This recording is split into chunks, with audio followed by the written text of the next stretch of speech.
هل جزاء الإحسان إلا الإحسان.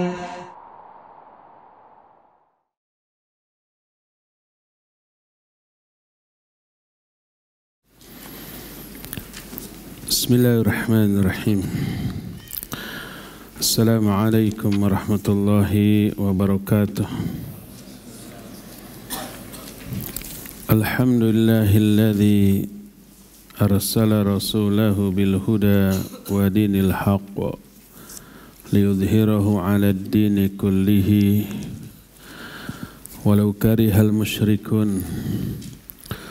Wa asyhadu an la ilaha illallah wahdahu la syarika lah iqraran bihi wa tauhidan wa asyhadu anna Muhammadan 'abduhu wa rasuluh sallallahu alaihi wa ala alihi wa ashabihi wa sallama tasliman mazida wa ba'd.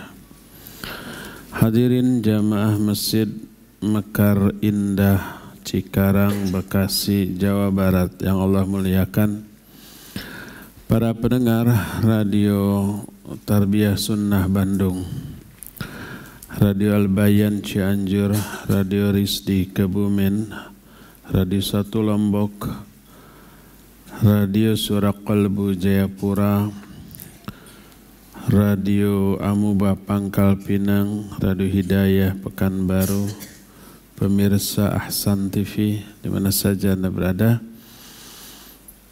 Alhamdulillah, pagi menjelang siang ini kita berjumpa untuk melanjutkan kajian amalan hati. Kemarin, sebulan yang lalu atau tepatnya 3 pekan yang lalu, kita sudah membahas masalah roja alias harapan, bukan roja radio, tapi harapan, dan pembahasan itu sudah tuntas. Sekarang kita masuki amalan hati yang berikutnya, yaitu al-khauf dan al-khasyah. Dua-duanya memiliki makna yang hampir sama, yaitu takut.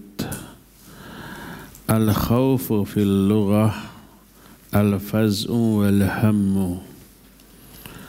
Secara bahasa, khauf artinya al-faz'u, bahasa kitanya tegang. Wal hammu, hammu itu artinya resah.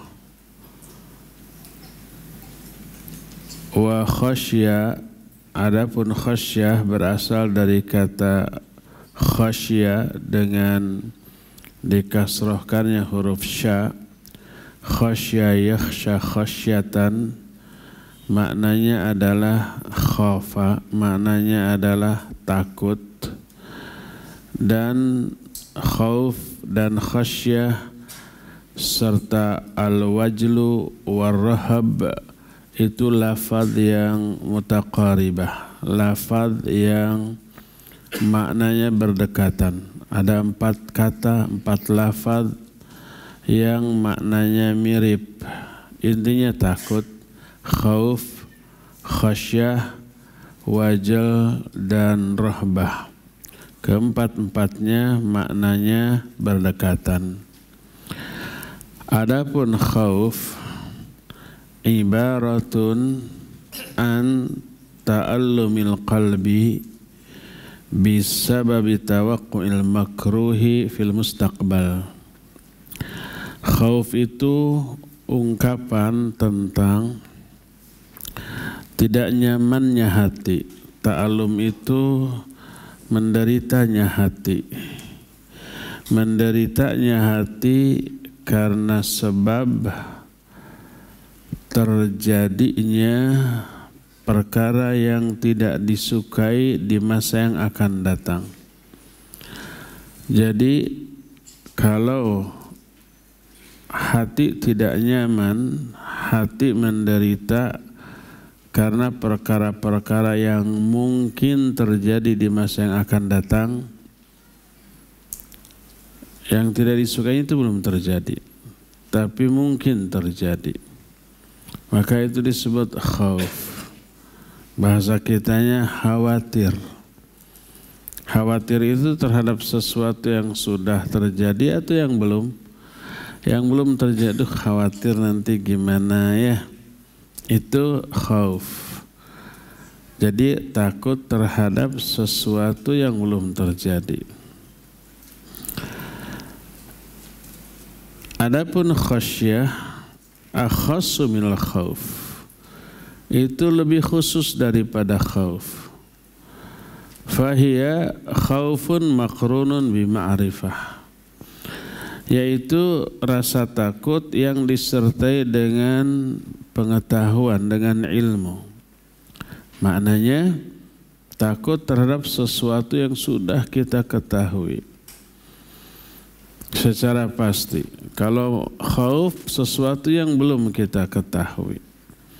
Kalau khasyah takut terhadap sesuatu yang sudah kita ketahui. Takutnya kita kepada ular umpamanya itu khasyah. Karena tahu ular ngigit dan ular berbisa. Ular piton tidak berbisa tapi dia membelit, meremukkan tulang lalu dimakan. Nah, atau takut terhadap singa. Singa itu suka makan, termasuk orang, dan tenaganya lebih kuat dari kita, gerakannya lebih lincah daripada kita, larinya lebih cepat daripada kita.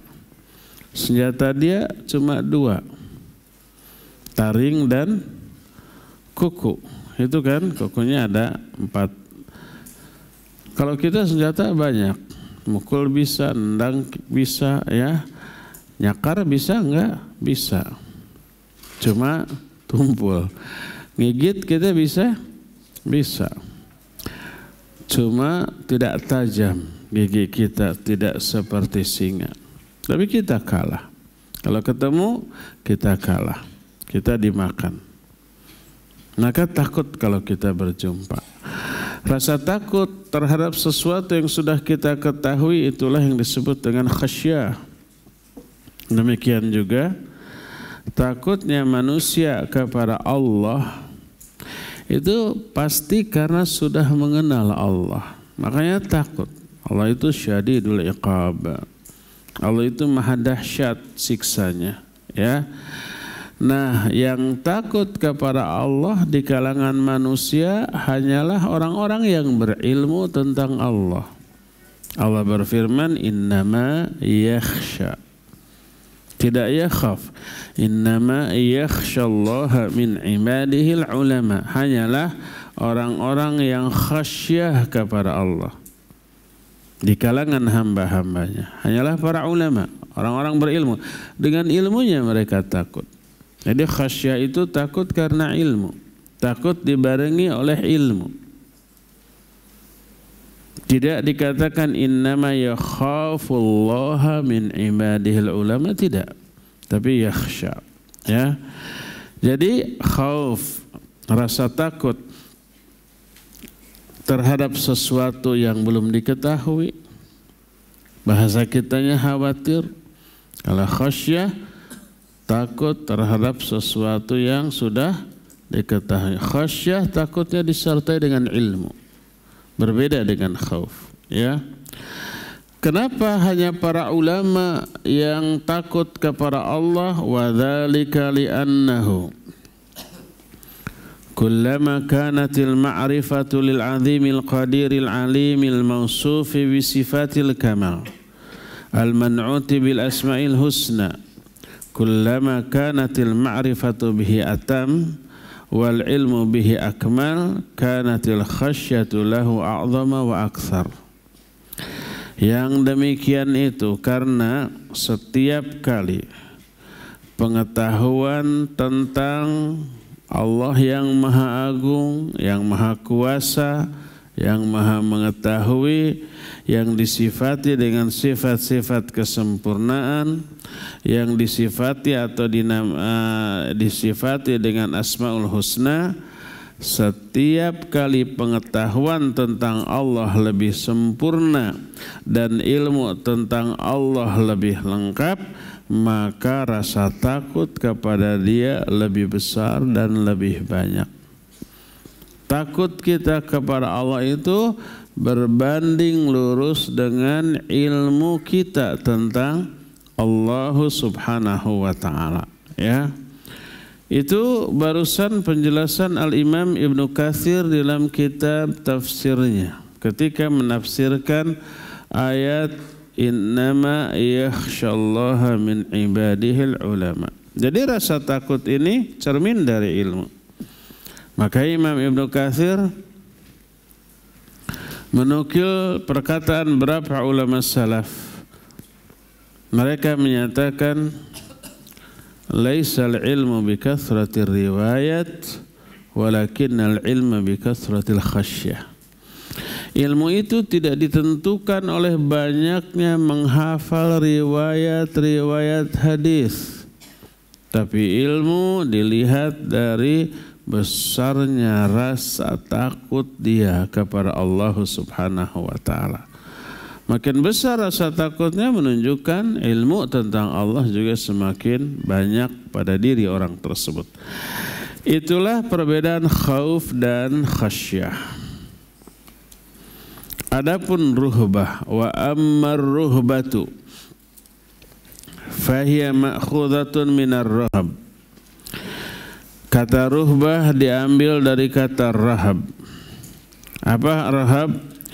Wa huwal khaufu ma'al im'ani fil harab minal makruh wa hiya dhiddur rughbah allati hiya safarul qalbi fi talabil marghubi fihi.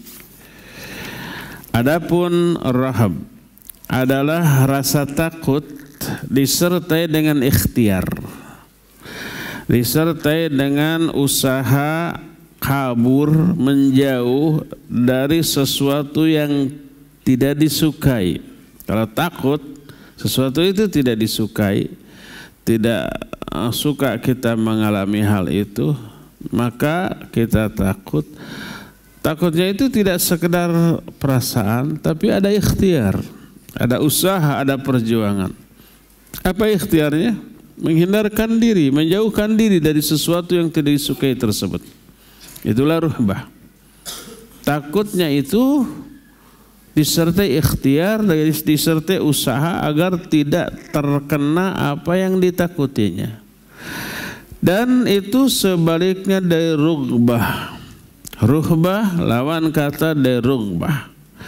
Kalau rughbah takut dan menghindari apa yang ditakutinya, kalau rughbah hiya safarul qalbi fi talabil marghubi fihi, safarnya hati untuk mencari apa yang diinginkannya, apa yang disukainya. Safarnya hati, berjalannya hati dalam meraih apa yang disukai atau yang diinginkannya. Jadi rughbah dan ruhbah itu ada usaha ikhtiar. Ruhbah takut yang disertai ikhtiar menjauhi apa yang ditakutinya. Rughbah menginginkan sesuatu dengan usaha untuk meraih apa yang diinginkannya. Allah berfirman dalam Al-Quranul Karim dalam surah Al-Anbiya 90, innahum kanu yusari'una fil khairat wa yad'unana raghaban wa rahaba. Sesungguhnya mereka yang dimaksud di sini orang-orang mukmin, calon-calon pisurgaun. Mereka orang-orang yang berlomba-lomba dalam kebaikan dan mereka berdoa kepada kami dengan penuh rasa harap dan penuh rasa takut. Rasa harapnya diungkapkan dengan roghaba, rasa takutnya diungkapkan dengan rohaba. Roghaba berharap disertai ikhtiar, rohaba takut disertai ikhtiar juga. Roghaba ikhtiarnya berusaha meraih apa yang diinginkan, rohaba takut disertai ikhtiar dalam bentuk meninggalkan, menghindari, menjauhi sejauh-jauhnya apa yang ditakutinya. Itulah rahbah. Yang terakhir, maksudnya terakhir di antara 4 lafaz tadi, ngajinya masih lama. Baru 20 menit, 15 menit. Al-wajl.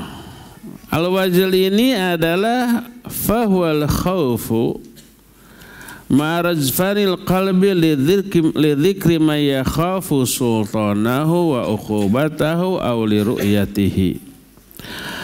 Wajl ini rasa takut disertai dengan getaran hati. Ngadeg-deg bahasa Sunda namanya. Ai ngadeg-deg bahasa Indonesia na naon tah? Gemetarna hati ketika mengingat pihak yang ditakuti kekuasaannya, ditakuti azab atau hukumannya, atau takut ketika melihatnya.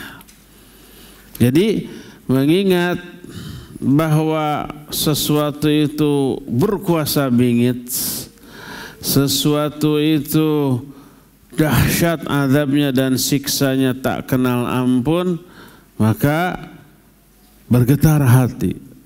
Saking takutnya itu namanya apa? Wajl.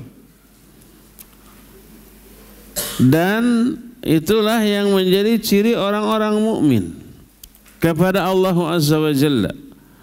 Termasuk Ibrahim alaihissalatu wassalam ketika kedatangan tamu ini orang asing,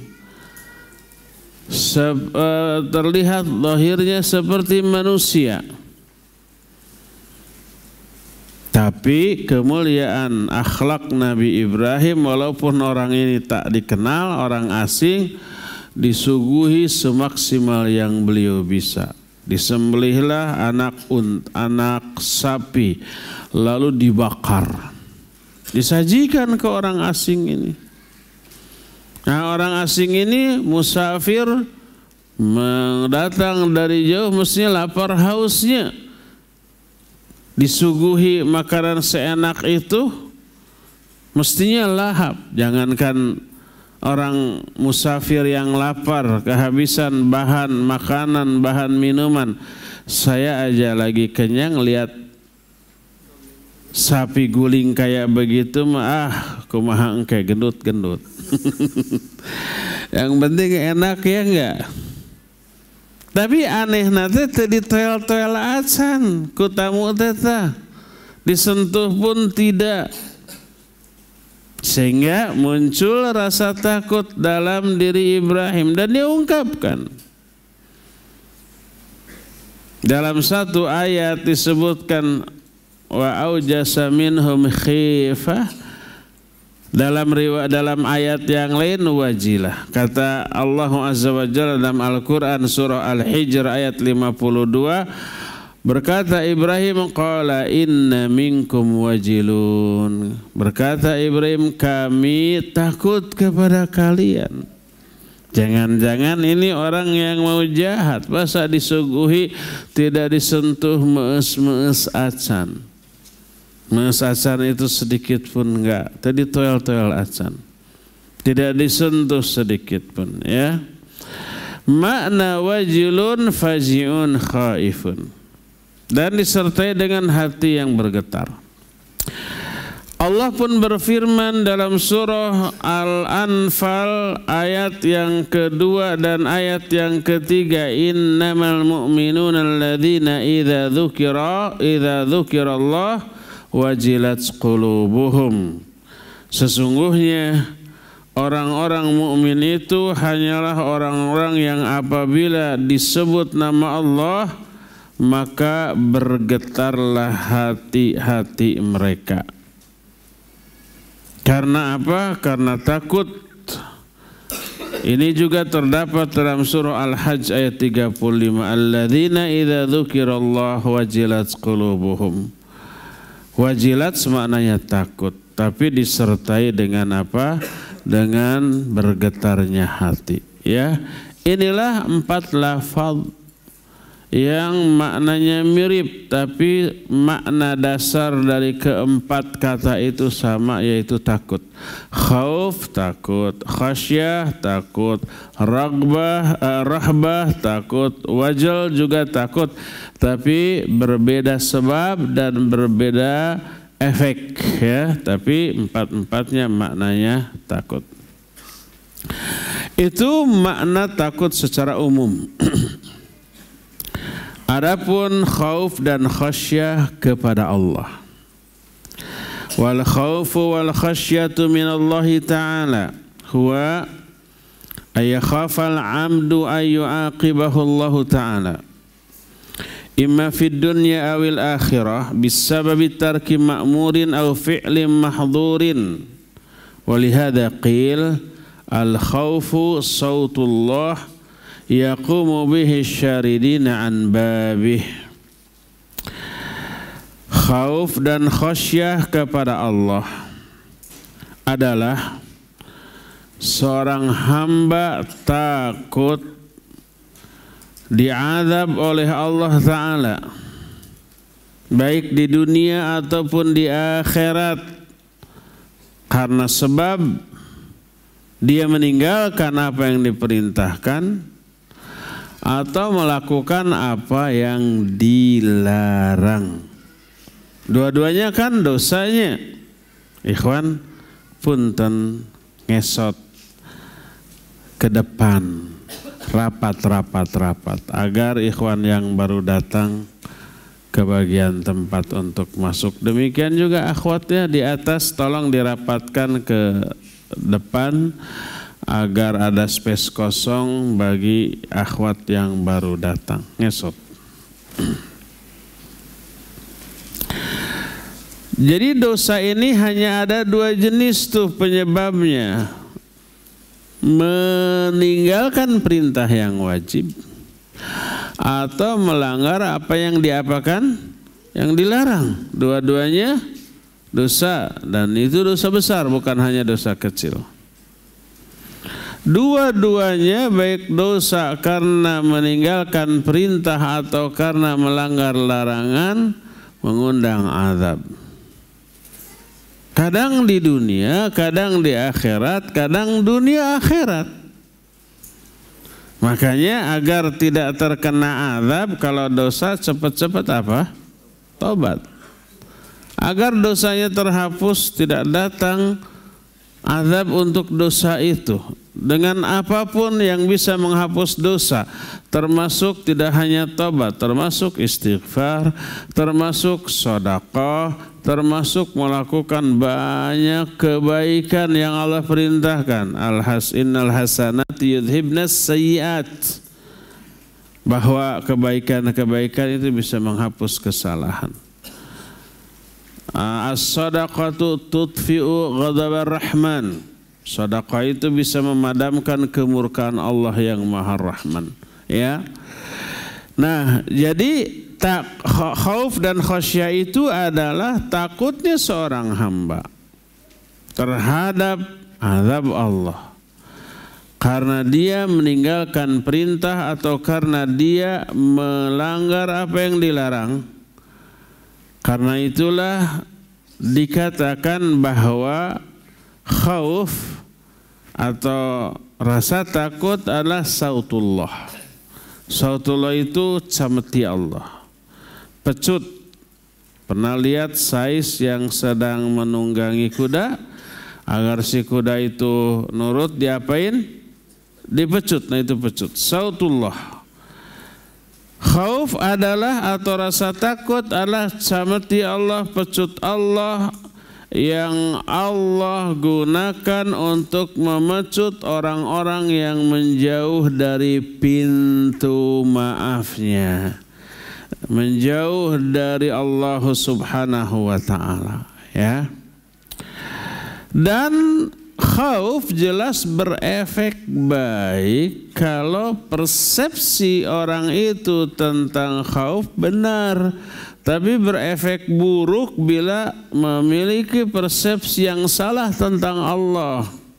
Makanya khauf ini ada yang mahmud, ada yang mazmum. Mahmud di sini bukan mahmuda. Mahmud di sini apa? Yang terpuji. Ada malu yang terpuji, ada malu yang tercela. Malu. Khauf, nah karena malu. Ada khauf atau malu deh. Ada khauf atau rasa takut yang terpuji, ada rasa takut yang tercela. Adapun al-khauful mahmud huwa ma hajazaka an maharimillah. Takut yang terpuji adalah takut yang bisa menghalangi engkau dari apa-apa yang Allah haramkan. Mau berbuat dosa, takut azabnya. Mau berbuat maksiat, takut akan siksanya. Mau melanggar apa yang Allah larang, takut terhadap sanksinya. Mau meninggalkan perintah, takut nanti Allah Azza wa Jalla murka kepada dia. Akhirnya nggak jadi berdosa, nggak jadi bermaksiat, nggak jadi melanggar larangan Allah, nggak jadi meninggalkan perintah Allah. Itu takut yang mahmud tadi, yang terpuji. Adapun al-khauful madhmum, takut yang tercela, huwa ma adda bil 'abdi ilal ya'si wal qunut min rahmatillah. Takut yang mengakibatkan si hamba putus asa, apatis, pesimis terhadap rahmat Allah Azza wa Jalla. Saya mah dosanya terlalu banyak, kayaknya nggak akan diampuni oleh Allah. Akhirnya putus asa, tidak akan dapat rahmat dan ampunan Allah. Terus saja nangis ya, terus saja umpamanya dia ini sedih. Akhirnya dia tidak produktif lagi, tidak punya semangat hidup lagi, atau nekat, saya mah kepalang basahnya, kagok borontok belang enggeus. Jadi kagok sudah terlalu banyak dosa, kayaknya nggak akan diampuni oleh Allah. Sudahlah, merdeka sajalah. Akhirnya tunggul dirurut, catang dirumpak, segala dilabrak. Sudah kadung basah, kadung jadi makhluk terlaknat, sudah jadi iblis saja sekalian. Akhirnya sudah, karena dia putus asa dari rahmat Allah Subhanahu wa ta'ala. Itulah khauf yang apa namanya? Yang tercela. Tidak boleh rasa takut kita kepada Allah itu menyebabkan kita pesimis terhadap rahmat Allah. Allah berfirman, ya, qul li'ibadiyalladzina asrafu ala anfusihim la taqnatu min rahmatillah innallaha yaghfiru dzunuba jami'an.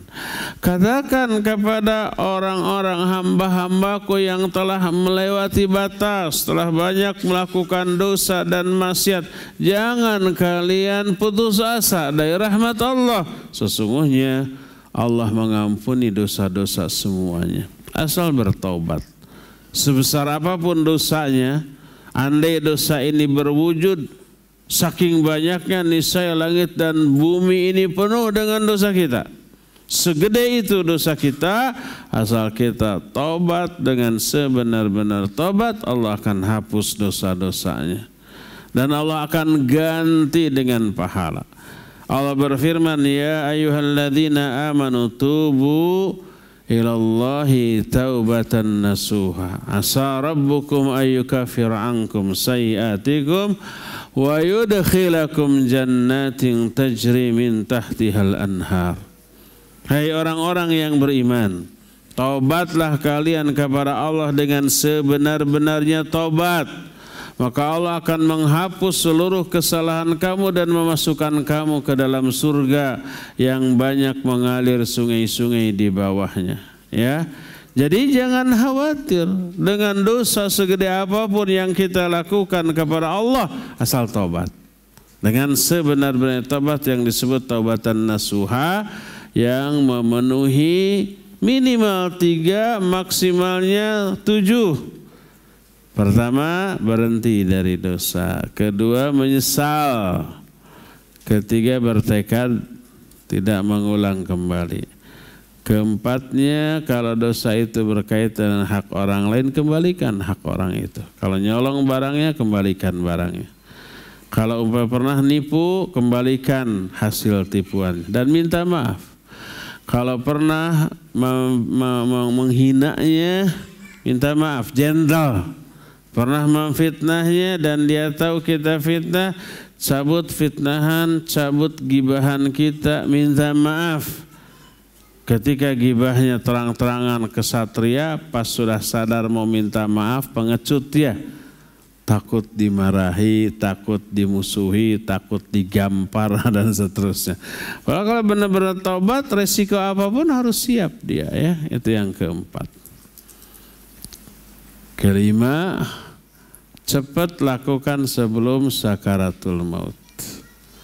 Keenam, cepat lakukan sebelum matahari terbit dari sebelah barat. Ketujuh, wajib ikhlas, bukan pura-pura, bukan kepentingan dunia. Sok, saya mau berhentilah dari judi. Asal disuplai sebulan 10 juta. Sebab hasil judi saya sebulan segitu. Kalau enggak ya tetap saya berjudi. Nah itu mah tobatnya bukan karena Allah, bukan ikhlas ya. Tapi karena kepentingan dunia. Itulah makna dari takut. Baik takut khauf, khasyah, rahbah ataupun al-wajl, ya. Takut baik khauf ataupun khasyah banyak oleh Allah diterangkan di dalam Al-Qur'anul Karim. Dan juga di dalam banyak hadis yang sahih dengan berbagai macam cara pengungkapan. Ada yang berupa perintah atau bukan perintah, tapi larangan untuk takut kepada selain Allah dan perintah untuk takut hanya kepada Allah. Seperti dalam surah Ali Imran 175, fala takhafuhum wa khafuni in kuntum iyyahu in kuntum mu'minin. Kata Allah, jangan kalian takut kepada mereka, tapi takutlah kepadaku. Mereka yang dimaksud di sini siapa? Orang-orang kafir. Karena orang-orang munafik di Madinah ketika mau perang, ya, menebar isu provokasi, innan nasa qad jama'u lakum. Tuh orang-orang musuh-musuh kamu telah berkumpul untuk menyerang kamu, untuk menyergap kamu. Tapi provokasi itu bukan menimbulkan takut, malah menambah iman. Allah menyatakan fala takhafun, jangan kalian takut kepada mereka. Wa khafuni, takutlah kepadaku. In kuntum mu'minin, kalau kalian benar-benar orang-orang mukmin. Kalau orang mukmin jangan takut kepada siapapun kecuali kepada Allah Azza wa Jalla, ya. Juga dalam surah Al-Baqarah 40 Allah berfirman, wa iyaya farhabun, hanya kepadakulah kalian hendaknya merasa takut. Itu dengan rahab, yang tadi dengan khauf. Sekarang dengan khasyah, Allah berfirman dalam surah Al-Baqarah ayat yang ke 150, kata Allah, fala takhshawhum wakhshawni, jangan kalian khasyah kepada mereka, tapi khasyahlah kepadaku. Dalam Al-Maidah 44, fala takhshawun nasa wakhshawni, jangan kalian takut kepada manusia, tapi takutlah kepadaku. Ini bernada perintah. Itu pertama, berarti wajib. Takut kepada Allah itu wajib. Takut kepada sesama manusia itu haram karena dilarang oleh Allah, dan larangan itu menunjukkan haram, perintah menunjukkan wajib. Kedua, dengan nada memuji atau menyanjung orang-orang yang takut hanya kepada Allah. Pertama, Allah jelaskan ini dalam Al-Quran dalam surah An-Nur ayat 36 sampai 38. Fi buyutin adzinallahu an turfa'a wa yudhkara fiha ismuhu yusabbihu lahu fiha bil ghuduwi wal asal. Rijalun la tulhihim tijaratun wala bay'un an dzikrillah wa iqamis shalah wa ita'iz zakah yakhafuna yawman tataqallabu min afihil qulub wal absar liyajziyahumullahu ahsana ma amilu wa yazidahum min fadlih wallahu yarzuqu man yasha'u bighairi hisab. Kata Allah, beribadahlah kamu di rumah-rumah yang telah Allah izinkan untuk ditinggikan dan disebut nama Allah di rumah itu. Rumah yang dimaksud di sini masjid. Silakan kalian beribadah di masjid tersebut. Di masjid itu Allah izinkan nama Dia disebut, nama Dia ditinggikan. Bertasbihlah kepada Allah di dalamnya setiap pagi dan petang.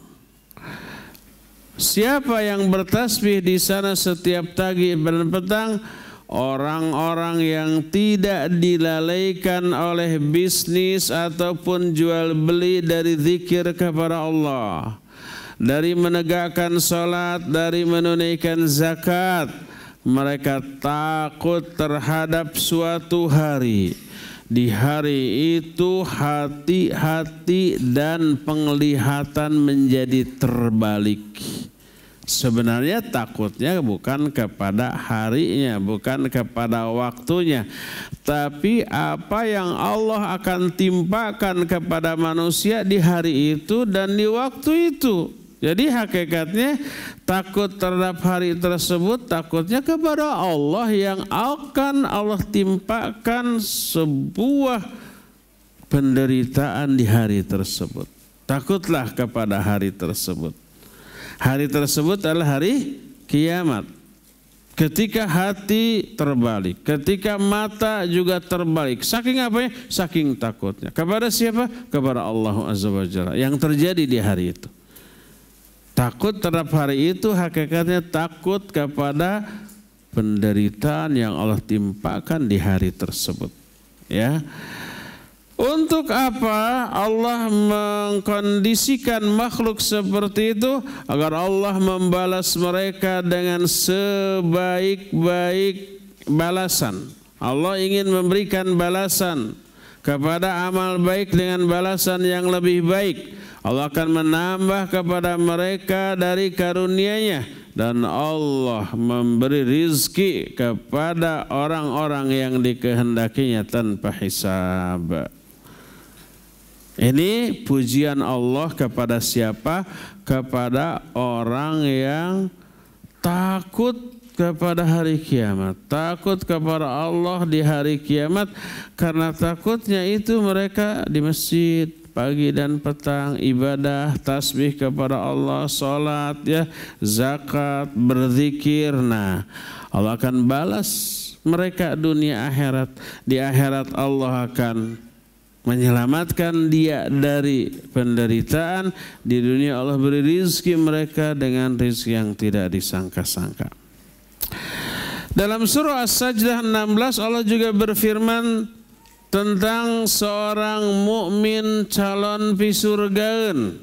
Salah satu sifat atau amalan yang istimewa yang dilakukan oleh orang itu adalah tatajafa junubuhum anil madaji'i yad'una rabbahum khawfa wa tama'a.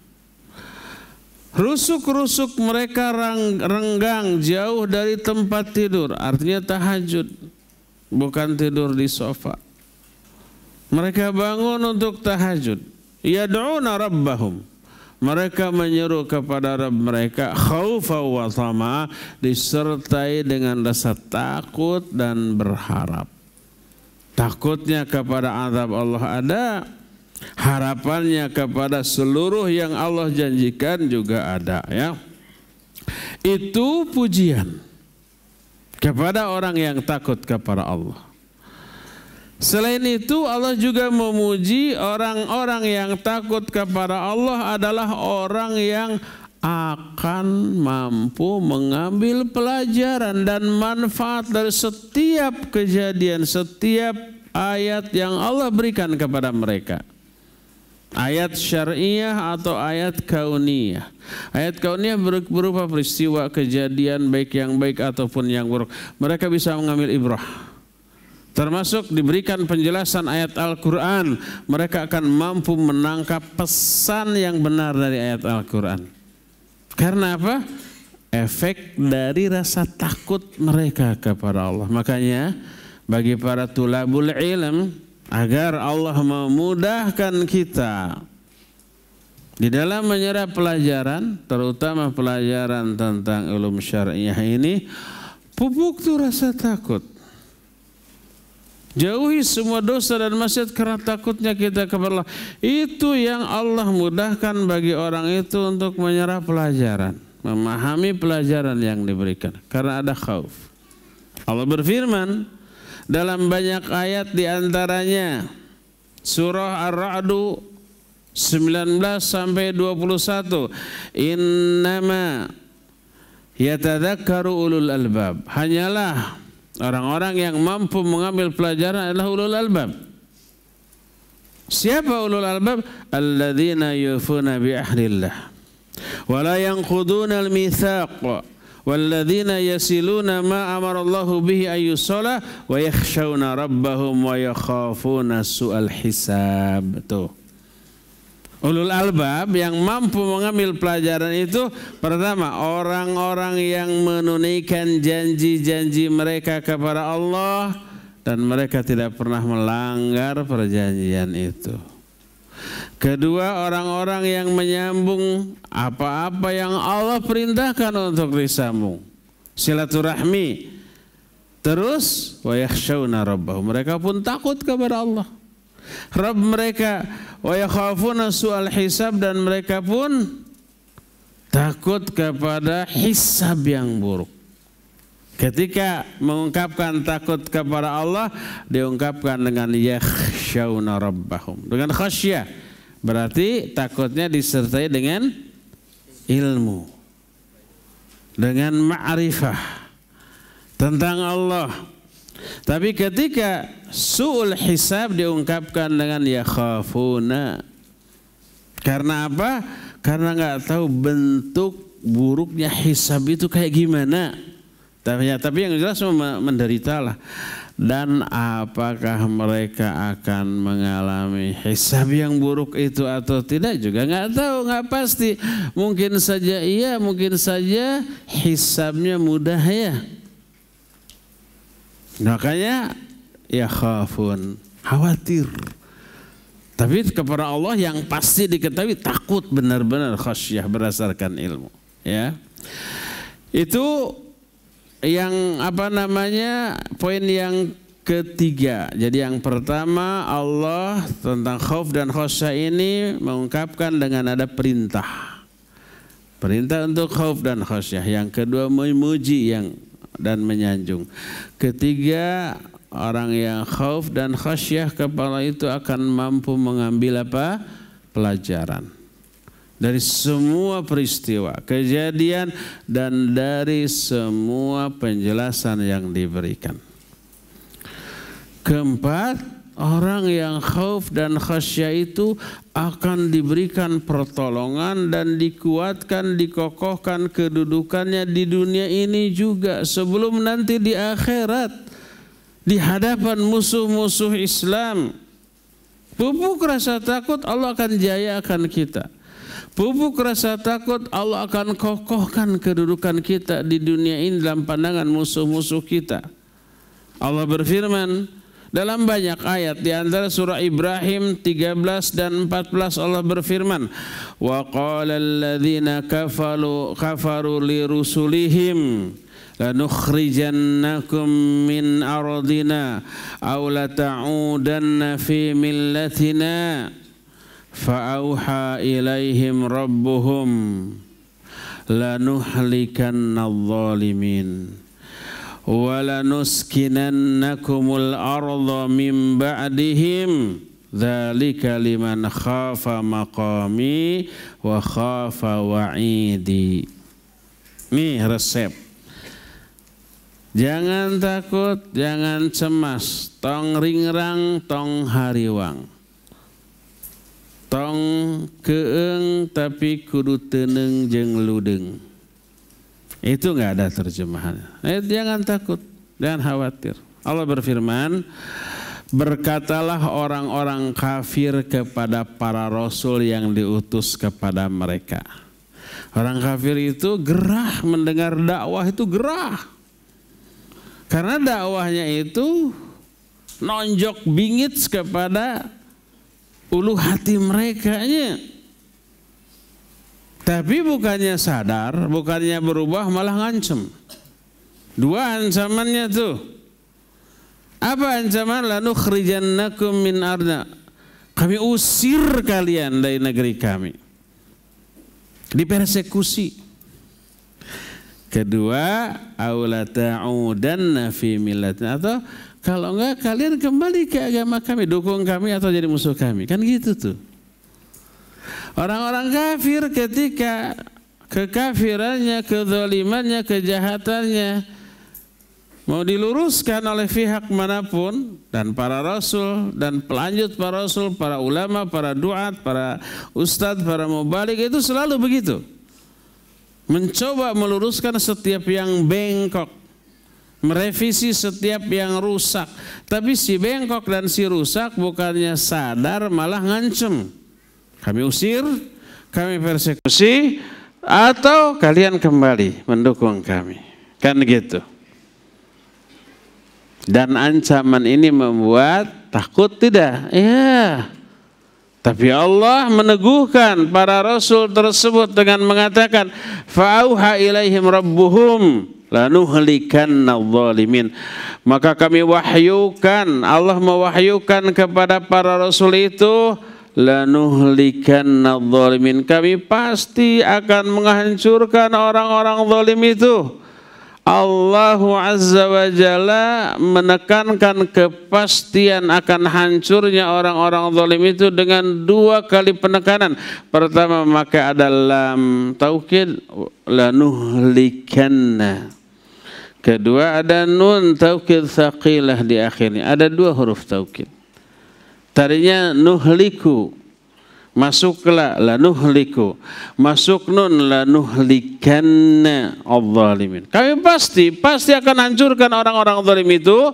Terus apa yang terjadi? Walanuskinannakumul arda min ba'dihim. Setelah itu kami pasti memantapkan kedudukan kalian di muka bumi setelah kehancuran mereka. Orang-orang zalimnya hancur, terus bumi ini Allah wariskan kepada orang-orang mukmin. Orang mukmin yang bagaimana? Dzalika liman khafa maqami wa khafa wa'idi, itu bagi orang yang takut kepada maqamku dan takut kepada ancamanku. Orang yang takut kepada Allah. Allah janjikan tuh kekuasaan, dikokohkannya kedudukan dan posisi mereka, dihancurkannya orang-orang zalim yang menjadi musuh mereka. Ya. Nah, inilah yang keberapa itu teh? Keempat. Kelima, Allah akan memberikan hidayah dan rahmat kepada orang yang khauf, kepada orang yang takut kepada Allah Subhanahu wa ta'ala. Sebagaimana firman Allah dalam surah Al-A'raf 154, hudaw wa rahmatul lilladzina hum lirabbihim yarhabun. Kata Allah, kami janjikan petunjuk dan rahmat kepada orang-orang yang takut kepada Rabb mereka, kepada Allah Subhanahu wa ta'ala. Keenam, Allah juga janjikan 2 modal pokok untuk bahagia di akhirat. 2 modal pokok dan tidak ada modal ketiga untuk bisa bahagia di akhirat. Pertama, maghfirah atau ampunan, karena ampunan ini menghapus dosa-dosa. Sebanyak apa yang dosa yang dihapus? Sebanyak yang sesuai dengan kadar maghfirah yang Allah berikan. Kedua, pahala. Jadi orang yang dosanya sedikit bahkan habis di akhirat,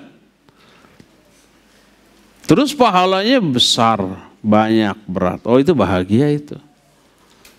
Fa amma man khafa fa amma man thaqulat mawazinuhu fahuwa fi 'ishatir radiyah. Adapun orang-orang yang berat timbangan amal kebaikan, maksudnya pahalanya lebih berat. Dosanya ada, tapi dosanya lebih ringan, lebih kecil. Pahalanya lebih berat. Fahuwa fi 'ishatir radiyah. Dia akan berada dalam kehidupan yang membuat dia ridha. Tidak akan ke neraka dulu tuh. Asal pahalanya besar.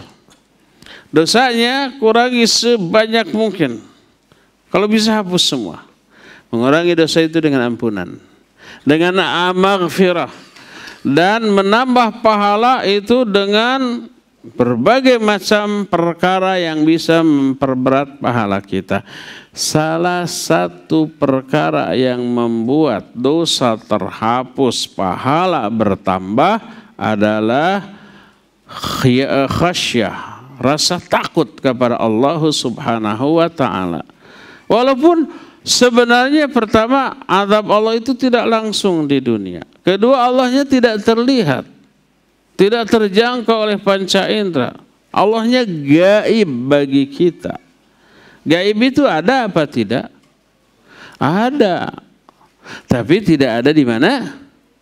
Di hadapan kita. Tidak terjangkau oleh panca indera kita. Ustaz Yazid hafizahullah, gaib bagi kita sekarang ya? Ada enggak? Ada. Di mana? Enggak tahu di mana. Tapi enggak ada di sini, enggak terlihat, enggak kedengaran, tidak terjangkau gitu ya. Kalau terjangkau ada mah kita peluk. Kalau umpama terdengar mah kita dengar anunya, tausiahnya. Kalau enggak salah sekarang sedang ke Ciamis. So kalau ada waktu ke sana. Enggak tahu jam berapa. Jadi gaib. Gaib itu ada apa tidak? Ada, tapi tidak ada di hadapan kita. Allah gaib. Enggak ada di hadapan kita, tapi ada di suatu tempat. Di mana? Di atas arasy. Tidak menempati arasy, tidak bertumpu pada arasy, tidak membutuhkan arasy. Apapun yang terjadi pada arasy enggak ngaruh kepada Allah Azza wa Jalla ya. Nah, walaupun gaib tapi takut karena kenal Allah. Walaupun di atas arasy tapi Allah Maha tahu segalanya. Huwallazi khalaqas samawati wal arda fi 6 ayyam thumma istawa 'alal 'arsy ya'lamu ma yaliju fil ardi wa ma yakhruju minha wa ma yanzilu minas sama wa ma ya'ruju fiha wa huwa ma'ahum aina ma kanu. Allah lah yang telah menciptakan langit dan bumi selama 6 hari, lalu dia istiwa di atas arasy. Tapi Allah tahu apa yang masuk ke dalam bumi dan apa yang keluar dari bumi. Allah tahu apa yang turun dari langit dan apa yang naik ke langit. Yang turun dari langit apa? Ya, para malaikat, hujan dan seterusnya. Yang naik ke langit apa? Juga malaikat dan amal-amal soleh yang dibawa ke langit ya. Allah tahu wa huwa ma'ahum aina makan. Allah menyertai seluruh makhluk di mana saya berada, mananya Allah memantau. Nah, itu tahu makanya takut. Orang yang takut seperti itu Allah berikan ampunan yang besar, pahala yang besar. Allah berfirman dalam Al-Quran dalam surah Al-Mulk ayat yang ke-12, innal ladzina yakhshawna rabbahum bil ghaibi lahum maghfiratu wa ajrun kabir. Sesungguhnya orang-orang yang takut kepada Allah, padahal Allah itu gaib bagi mereka. Mereka tidak melihat Allah di dunia. Mereka akan melihat Allah nggak di akhirat? Iya. Di mana? Di surga. Sesungguhnya orang-orang yang takut kepada Rabb mereka padahal gaib, lahum maghfiratu wa ajrun kabir. Bagi mereka akan memperoleh ampunan dan pahala yang sangat besar. Terus, selain ampunan dan pahala yang besar, mereka juga diberikan surga. 2 lagi surganya tuh, bukan 1. Allah berfirman, waliman khafa maqama rabbih jannatan. Bagi orang yang takut terhadap maqam dari Allah, maka jannatan. Bagi mereka akan peroleh 2 surga. Maqam Allah itu artinya maqam di sini isim makan atau isim zaman dari qoma. Qoma itu apa artinya? Berdiri. Maqam bisa saat berdiri, bisa tempat berdiri. Siapa yang takut kepada saat ketika dia berdiri kelak di hadapan Allah? Takut. Jannatan bagi orang itu akan memperoleh 2 surga. Surga ma'wa. Allah berfirman, wa amma man khafa maqama rabbih wa nahan nafsa 'anil hawa fa innal jannata hiyal ma'wa. Siapa orang yang takut kepada maqam Allah? Makna maqam Allah saat ketika mereka berdiri di hadapan Allah, wa nahan nafsa 'anil hawa, lalu dia menahan diri dari hawa nafsu, fa innal jannata hiyal ma'wa, maka surga ma'walah tempat dia kembali. Itu surah apa? Surah An-Nazi'at ayat 40 dan 41. Dalam surah Al-Bayyinah Allah berfirman, jazaohum 'inda rabbihim jannatu adnin tajri min tahtihal anharu khalidina fiha abada radhiyallahu anhum wa radu'an dzalika liman khasya rabbah. Surga balasan bagi mereka adalah surga Aden yang banyak mengalir sungai-sungai di bawahnya. Mereka abadi selama-lamanya di dalamnya. Allah ridha kepada mereka dan mereka pun ridha kepada Allah. Dan itulah balasan bagi orang yang takut kepada Allah. Dzalika liman khasya rabbah. Orang yang takut kepada Allah diberi surga Aden, ya. Karena itulah maka orang-orang seperti itu akan berbahagia, dipastikan bahagia di dunia dan di akhirat. Dan orang itu adalah orang yang sangat mudah diberi nasihat oleh Al-Quran karena rasa takutnya. Daya sentuh Al-Quran kepada orang yang takut itu luar biasa pekanya. Sedikit ayat dibacakan, disampaikan atau mereka baca sendiri, waduh langsung hatinya itu nyerap, ya. Makanya Allah memerintahkan kepada Nabi Muhammad SAW untuk memberikan peringatan itu kepada orang-orang yang takut kepada Allah. Ini isyarat agar materinya sudahan. Masuk ke sesi tanya jawab. Boleh lah. Allah berfirman, wa anzir bihil ladzina yakhafuna ayyuhsyaru ila rabbihim laisa lahum min dunihi waliyyu wala syafi' la'allahum yattaqun. Berikan peringatan dengan Al-Quran kepada orang-orang yang takut bahwa mereka nanti akan dikumpulkan kepada Allah. Ketika dikumpulkan mereka takut. Nah yang kayak gitu berikan peringatan dengan Al-Quran. Pasti nyerep tuh, pasti diterima. Tidak ada bagi mereka selain Allah di saat itu pelindung atau pemberi syafaat agar mereka ini bertakwa.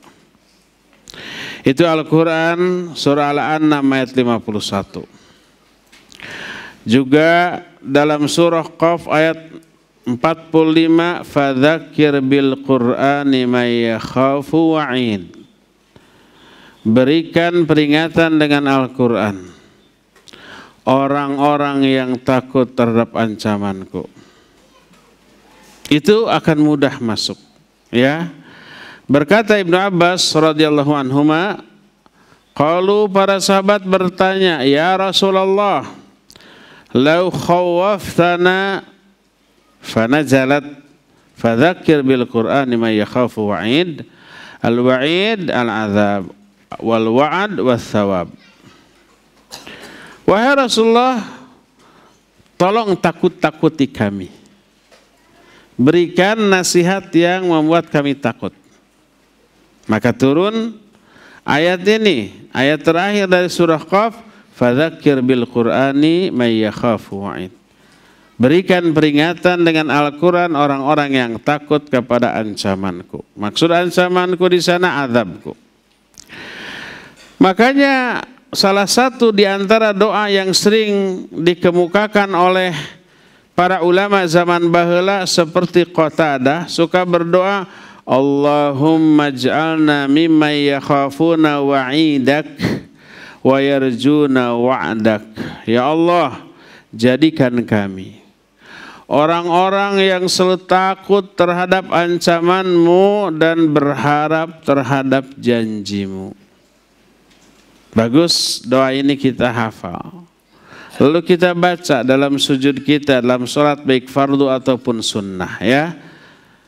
Doanya Allahumma ij'alna mimma yakhafuna wa'idaka wa yarjuna wa'daka. Ya Allah, jadikan kami orang-orang yang selalu takut terhadap ancaman-Mu dan orang-orang yang selalu berharap terhadap janji-Mu, ya. Itulah di antara beberapa faidah dari khauf kepada Allah. Faidah-faidahnya pertama, orang yang khauf kepada Allah Subhanahu wa ta'ala, orang itu akan mudah mengambil pelajaran.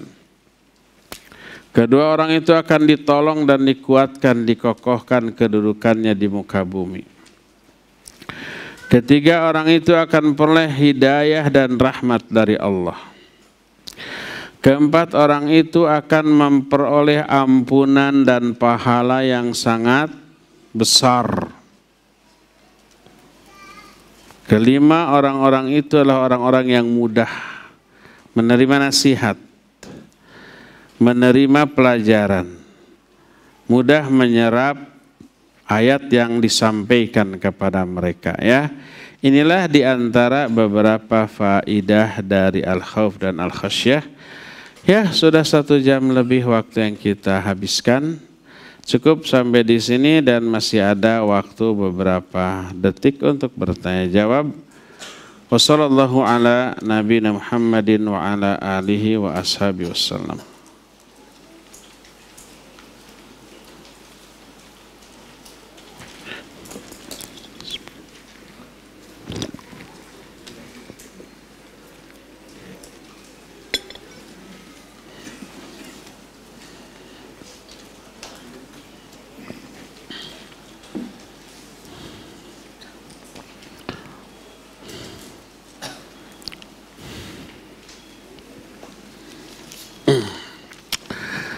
Pertanyaan pertama,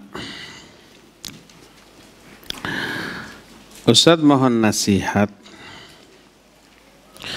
Bagaimana untuk memulai lagi jika seorang muslimah istiqamah puasa sunnah Daud mulai hari Senin, Rabu, Jumat, lalu hari Minggu. Lalu hari Minggu ada undangan. Apa ia tetap puasa atau boleh batalkan dengan niat undangan? Lalu mulai lagi hari Senin puasa sunnah. Boleh. Apakah lebih utama dibatalkan atau tidak? Tergantung efeknya. Kalau mau makan mau tidak di undangan itu tidak menimbulkan madarat apa-apa, lebih baik teruskan saumnya. Tapi kalau ada madarat, umpamanya yang mengundang kita amat menginginkan kita makan. Kalau kita nggak makan kecewa, madarat, maka batalkan saumnya dan pahalanya insya Allah tetap dapat ya. Jadi tergantung efek yang ditimbulkan. Kalau membatalkan boleh dimulai besok harinya lagi atau lusanya lagi, terserah dia. Wallahu a'lam.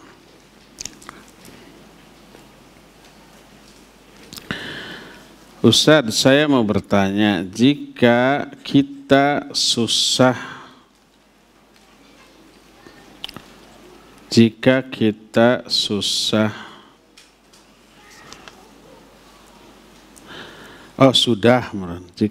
sudah siap untuk menikah, tapi calon pasangan kita adalah orang yang pernah gagal dalam berumah tangga. Oh, maksudnya duda atau janda gitu ya. Namun tiba-tiba mantan pasangannya minta rujuk. Sedangkan mereka berpisah hampir 5 tahun. Di sisi lain ada rasa cemas dan khawatir jika mantan pasangannya nekat. Bagaimana sikap yang harus kita lakukan, dan mohon doanya Ustadz agar kami dapat bersatu dalam ikatan yang Allah ridhoi, yaitu pernikahan. Ini ikhwan apa akhwat ya? Akhwat? Tahu nih, pada tahu. Tulisannya bisa ikhwan, bisa akhwat. Iya, istikharahlah. Terus minta komitmen dari calon. Tanya, nanti kalau pasanganmu datang merujuk gimana? Kalau dia menyatakan, ya saya pertimbangkan lah. Terus dia siap jadi yang tua, ya silakan terus. Kalau umpamanya tidak siap, ya silakan mau mundur lagi juga. Pokoknya kalau nanti mantan datang terus dipikir lagi dan ternyata jadi rujuk lagi, berarti mantannya jadi yang muda ya. Si akhwat yang bertanya ini jadi yang tua. Dan dia siap untuk itu, teruskan saja.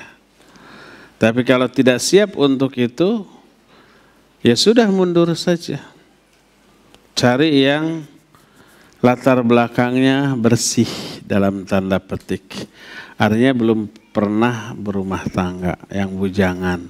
Ya, ada nggak janda dapat bujangan? Banyak, insya Allah banyak. Tinggal begitu saja.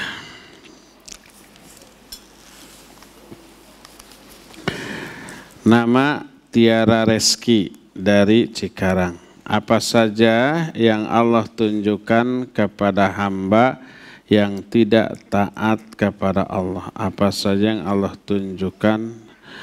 Ya, Allah akan menghitung ketidaktaatannya sebagai dosa. Dicatat tuh. Tidak taat itu mungkin meninggalkan perintah, mungkin melanggar larangan. Dosa enggak? Dosa. Segede apa? Tergantung jenis dosa yang dilakukannya.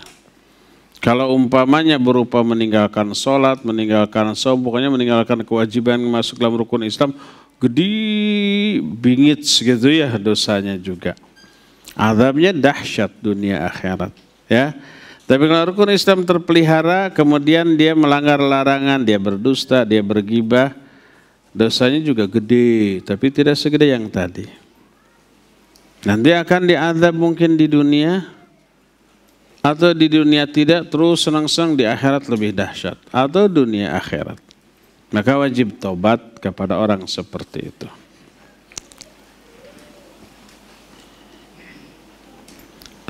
Wajarkah ketakutan seseorang yang bekerja dengan giat akan nasib keluarganya? Ya, mungkin khawatir ya. Khawatir nanti keluarganya tidak terbiayai, anak-anaknya sekolahnya tidak terbiayai, makanya dia giat belajar. Boleh saja selama apa yang dia kerjakan itu halal dan tidak melalaikan kewajiban kepada Allah.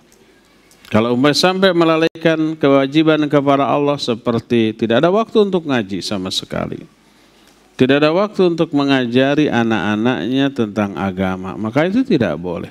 Berarti dia lebih mengkhawatirkan aspek duniawi dari keluarganya. Khawatir nggak makan, khawatir nggak mampu mengikuti perkembangan zaman. Ya, tapi akhiratnya tidak dia khawatirkan. Ini keliru. Yang lebih dikhawatirkan akhirat, karena dunia hanya sementara, akhirat selama-lamanya.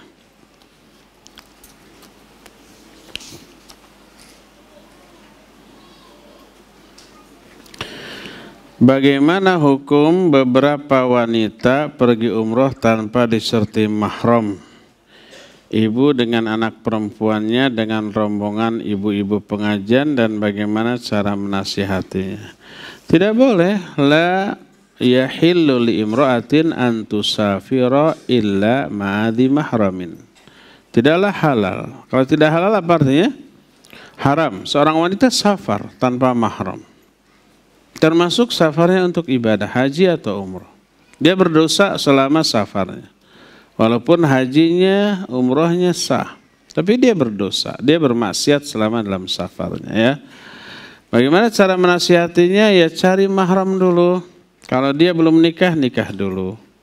Kalau umpamanya ada di antara kakaknya, adiknya, paman yang menjadi mahram menyertai, bagus, ya. Tidak harus menikah dulu. Salah satu syarat tobat yaitu harus mengembalikan hak. Bagaimana kalau tidak atau belum berkemampuan untuk mengembalikan? Apakah tobatnya tidak diterima? Bilang ke orang itu, dulu saya pernah menipu uang Anda 1 miliar. Saya belum punya, cuma punya 10.000. Mohon dimaafkan. Saya akan cicil sebulan 10.000. Dia mau terima mau tidak, itulah kewajiban dia.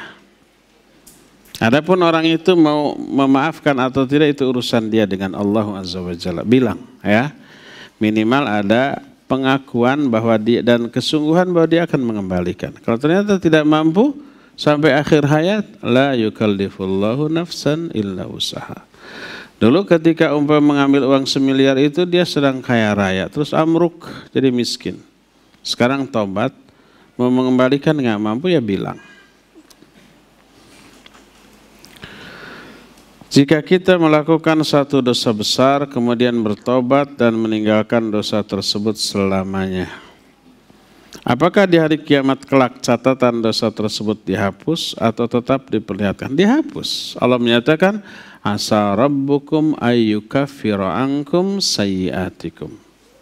Allah akan menghapus dosa-dosa atau kesalahan-kesalahan kalian. Asa, huruf asa, kata Ibnu Abbas, maknanya pasti, bukan mudah-mudahan.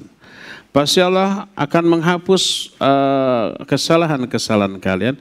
Wa yudkhilakum jannat, dan memasukkan kalian ke dalam surga. Kalau masih ada dosa tercatat, nggak mungkin langsung masuk surga. Jadi ini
masjid di tempat anak tinggal, di mana Allah? Anak menjawabnya dengan akidah salaf bahwa Allah istiwa di atas arsy. Dia menolaknya dengan hujah-hujahnya berdasarkan akal semangat dia. Dia juga berdakwah ke majelis-majelis binaannya. Allah itu berada di mana saja dan menolak Allah tersebut. Bolehkah saya bermakmum sholat jamaah dengan dia? Ya, itu karena kejahilan, karena takwil.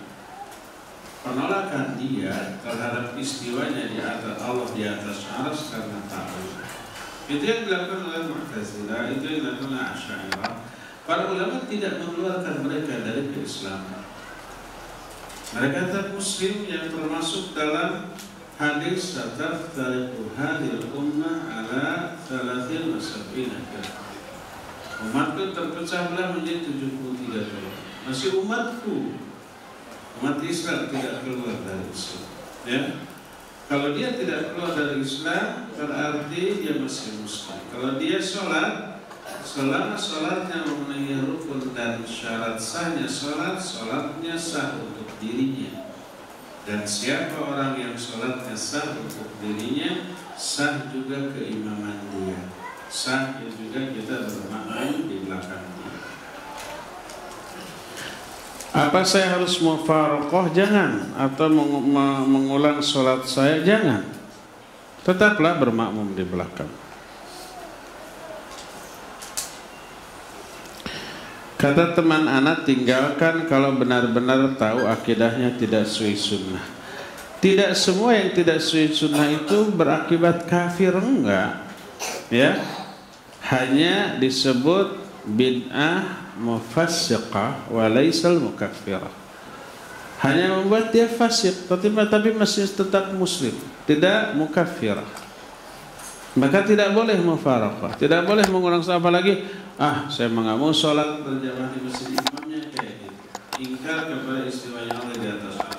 Akhirnya dia sholat di rumah, maka salah, dosa dia karena tidak menunaikan kewajiban sholat berjamaah. Kebidahan imam tidak menjadi uzur, tidak menjadi alasan untuk tidak berjamaah bersama imam itu. Nanti dosa dia, tanggungan dia, ya. Kita dapat pahala dari ketaatan sebagai makmum selama sholat. Ustaz, saya pernah melakukan dosa riba. Mungkin semua kita pernah, ya, termasuk saya. Karena belum tahu saat itu.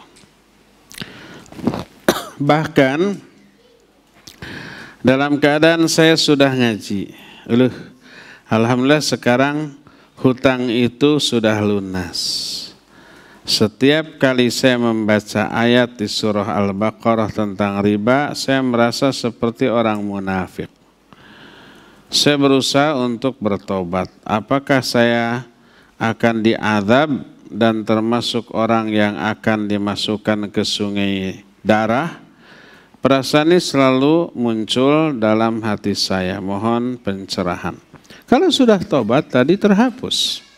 Azab yang dicanangkan untuk orang itu juga di-cancel. Catatannya dihapus. Tidak akan ada lagi hisab atas hal itu. Kalau sudah tobat malah diberi apa? Pahala atas tobatnya. Ya, jangan khawatir. Selama kita benar-benar tobat.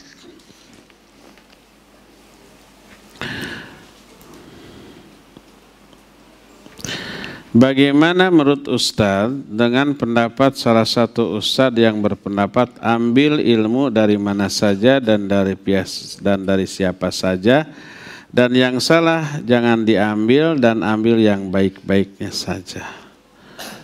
Nah, itulah yang disebut dengan sikap muwazanah yang berbahaya.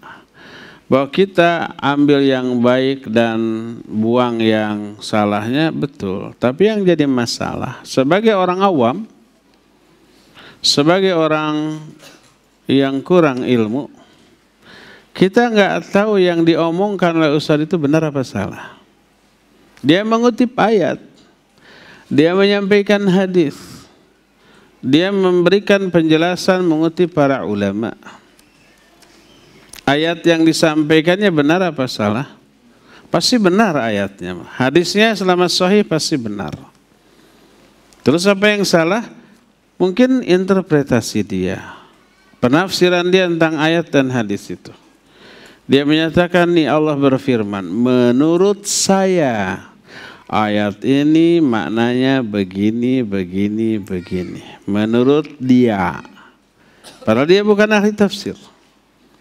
Nah, penafsiran menurut dia ini yang berbahaya. Kita sebagai orang awam nggak tahu benar salahnya. Akhirnya karena ngomongnya pakai dalil dianggap benar padahal salah, padahal keliru. Termasuk orang yang menolak istiwanya Allah di atas arsy, pakai dalil apa tidak? Pakai dalil.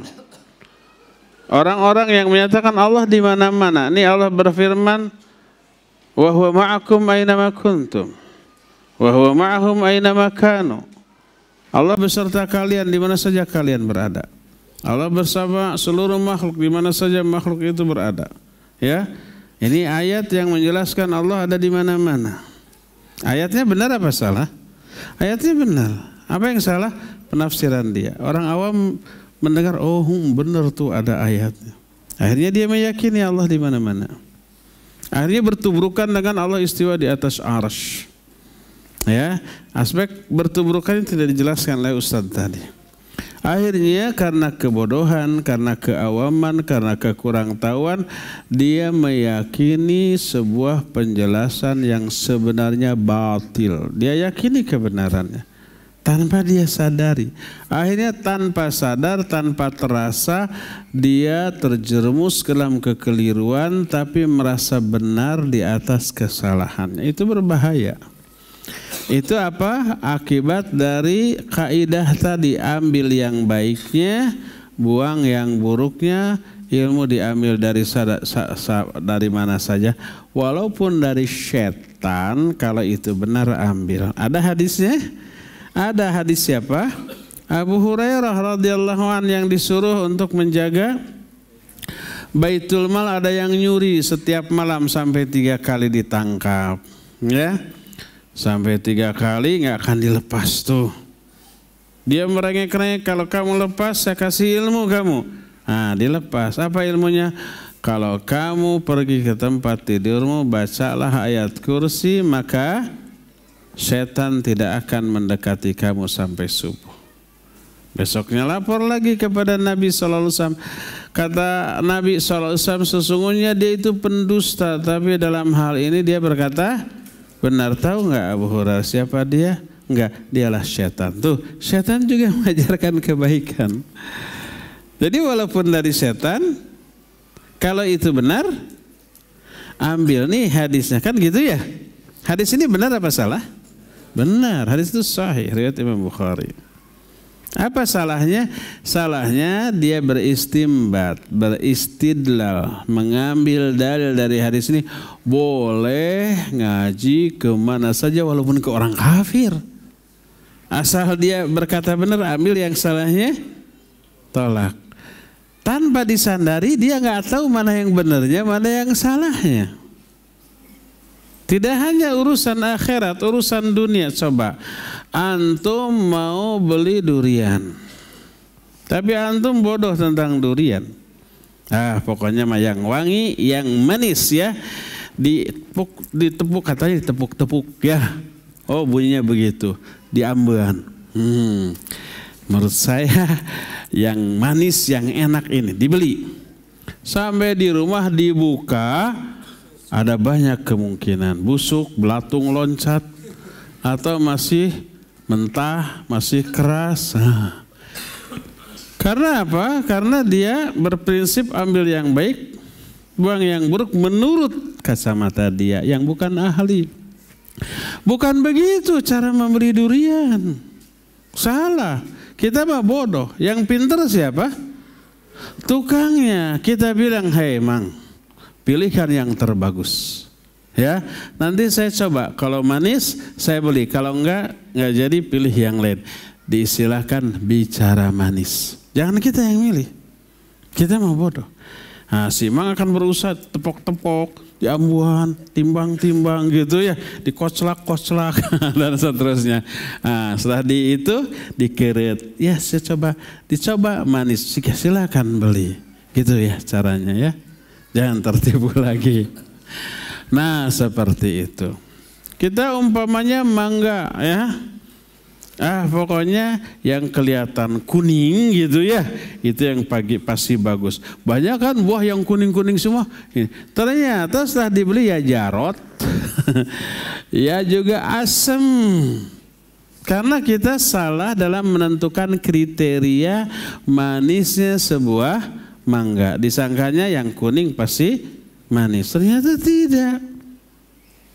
Karena kita bodoh. Itu dalam urusan dunia. Jangan menentukan standar kebenaran menurut kebodohan kita. Nah, itu berbahaya. Dalam urusan dunia saja itu berbahaya, apalagi dalam urusan akhirat ya. Makanya ngajilah kepada orang yang diyakini, dipercaya ilmunya, amanah ilmiahnya ya, kelurusan akidah dan manhajnya. Berkata Ibnu Sirin, al ilmu huwaddin, fanzuru min aina akhadtum dinakum. Ilmu ini adalah agama. Perhatikan oleh kalian dari mana kalian mengambil agama kalian ya. Tidak bisa sembarangan.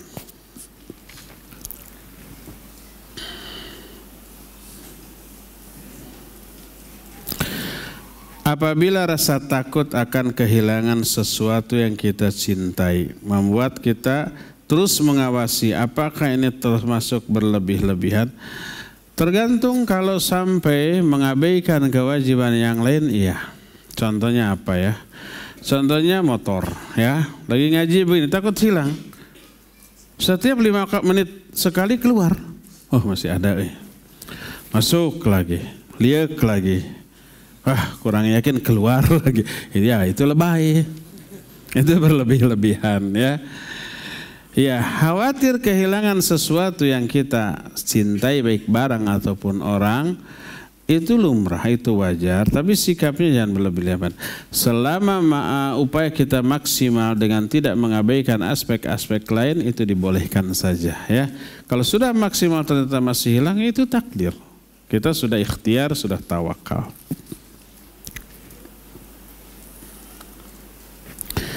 Bagaimana jika setelah sholat berjamaah ataupun sendiri sering merasa takut dan sedih, apakah sholat saya diterima atau tidak? Berapa persenkah yang akan diterima oleh Allah? Karena kesalahan dalam baca surat atau tidak khusyuk dalam surat, apakah ini termasuk takut yang terpuji atau tercela? Tergantung. Tapi pada dasarnya itu bagus. Para sahabat dahulu begitu. Setelah ibadah mereka takut. Takut itu ditolak. Dan Allah jelaskan dalam Al-Quran, walladzina yu'tuna ma atau wa qulubuhum wajilah. Mereka itu orang-orang yang sudah melakukan amal soleh yang mereka lakukan, tapi hati mereka takut. Aisyah salah faham terhadap ayat ini. Wahai Rasulullah, apakah yang dimaksud orang itu telah beramal, amal yang mereka lakukan tapi takut? Apakah amal maksiat, mencuri, mabuk kayak gitu? Oh bukan Aisyah. Laisal amru kama tadhunnin. Ayat itu bukan seperti yang kamu duga, tapi maknanya adalah orang itu sudah melakukan ibadah tapi mereka takut ibadahnya itu tidak diterima, ditolak oleh Allah. Itu bagus. Efeknya harus bagus. Apa? Mereka tingkatkan baik kualitas ataupun kuantitas dari ibadah. Takut tadi nggak ditolak, nanti ke depan sholat yang akan datang harus lebih baik, harus lebih berkualitas. Akhirnya apa? Semakin meningkatlah kualitas ibadah dia dari sebelum itu.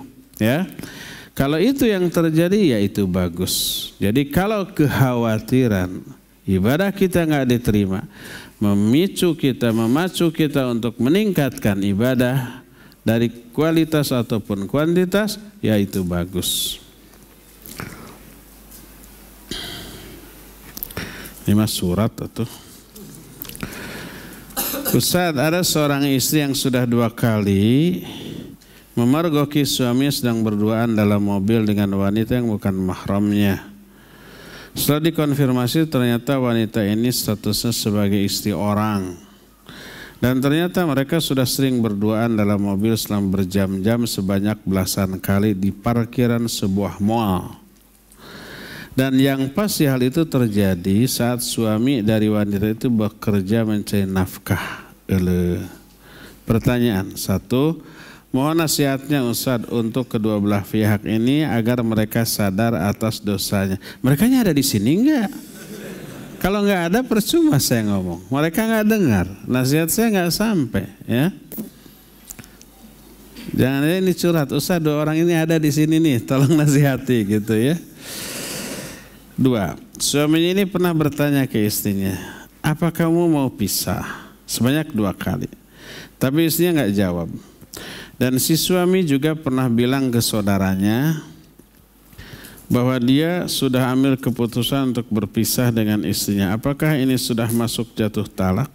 Kalau belum dinyatakan, belum, hanya baru rencana. Tapi kalau sudah dikatakan saya talak kamu karena perbuatan kamu itu berdua-dua di mall selama berjam-jam, tadi belasan jam, belasan kali ya, belasan kali.